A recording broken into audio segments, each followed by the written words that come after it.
Bwana, ukija Zanzibar, miongoni mwa vivutio ambavyo watu wengi wanakuja kutazama, iwe ni wazawa au wageni kutoka nje, ni namna ambavyo wanajilamba na vyakula mbalimbali vinavyopatikana hapa Forodhani.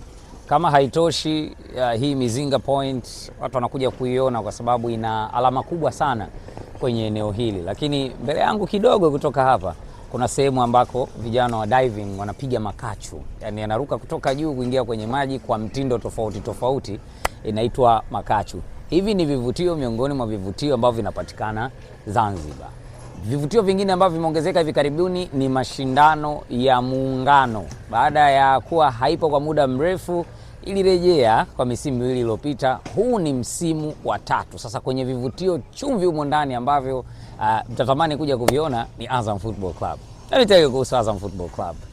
Mbali na kwamba si miongoni mwa klabu kongwe, lakini ni klabu ambayo imekuja kufanya mapinduzi na mageuzi makubwa ndani ya mpira wa miguu, ikiunganisha mashabiki kutoka sehemu mbalimbali hapa Unguja, kule bara na maeneo mengine pia Afrika Mashariki ambao wamechagua kujiunga na klabu yetu.